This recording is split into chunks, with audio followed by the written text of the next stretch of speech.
అలా నిన్న నుండి కురుస్తున్న వర్షాల వల్ల పాల్గొండ పరిస్థితి ఎట్లా మీకు? గత 2-3 రోజుల నుంచి కురిసే భారీ వర్షాల వల్ల పాల్గొండ పరిస్థితి పూర అతలాకుతలమైంది.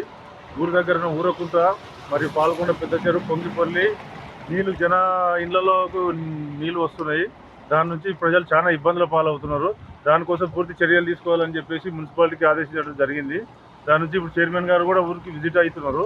ఆయన వచ్చిన తర్వాత దానికి పరిష్కారం ఏందనేది ఆలోచన చేసి దాన్ని పూర్తి పరిష్కారం చేసే విధంగా ఆలోచన చేస్తారు. చెరువు కూడా తెగే పరిస్థితుల్లో ఉందని అంటున్నారు, నిజమేనా?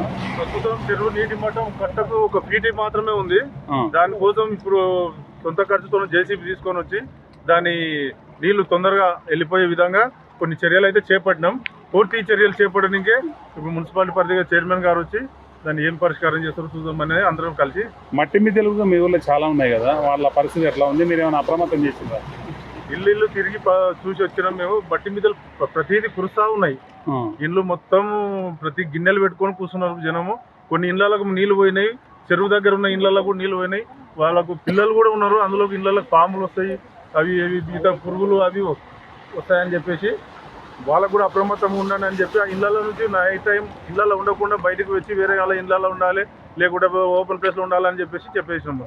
అంటే ఏమైనా రిహాబిలిటేషన్ అంటే పునరావాసం ఏమైనా ఉంది? అంటే పూర్తిగా పడిపోయే మట్టి ముద్దల్లో ఉన్న వాళ్ళకు బీదోళ్ళకి ఏమైనా అంటే ఊర్లో కానీ గవర్నమెంట్ పరంగా కానీ ఎవరైనా ప్రజాప్రతినిధులు విజిట్ చేసినా ఇప్పటివరకు అయితే ఎవరు చేయలేరు. ప్రజాప్రతినిధులు అయితే ఎవరు రాలేరు. పాల్గొండ గ్రామానికి మేమే ఊరు యువకులము అందరం కలిసి తిరిగి ఇంటింటికి ఏమున్నా జాగ్రత్తగా ఉండండి అని చెప్పేసి వాళ్ళని ఆదేశించడం జరిగింది. అంటే కొంతమందికి అంటే చేసుకుంటేనే పని, లేకపోతే ఉపాసం ఉండే పరిస్థితి కొంతమంది ఉంటారు కదా, కూలీ నాలు చేసుకుంటారు. వాళ్ళకి ఏమన్నా మీ యూత్ పరంగా ఏమన్నా సపోర్ట్ చేస్తున్నారా? వర్షాలు ఎక్కువ పడుతున్నాయి కదా, వాళ్ళకు దానికన్నా సాయం చేసే చర్యలు చేపడదామని చెప్పి కూడా ఆలోచన చేస్తూ ఉన్నాము. ఇప్పుడే ఉదయమే కదా, ప్రస్తుతం ఊరంతా తిరిగి చూపించడం, పూర లేని వాళ్ళకు ఆ సహకరించడం కూడా జరుగుతుందని చెప్పి కూడా. ప్రజలు ఏమైనా కొడుతున్నారు ఊర్లో ఉన్న పరిస్థితుల్లో? ప్రజలు ఈ భారీ వర్షాల నుంచి వాళ్ళు ఇబ్బందుల పాలైతే అవుతున్నారు.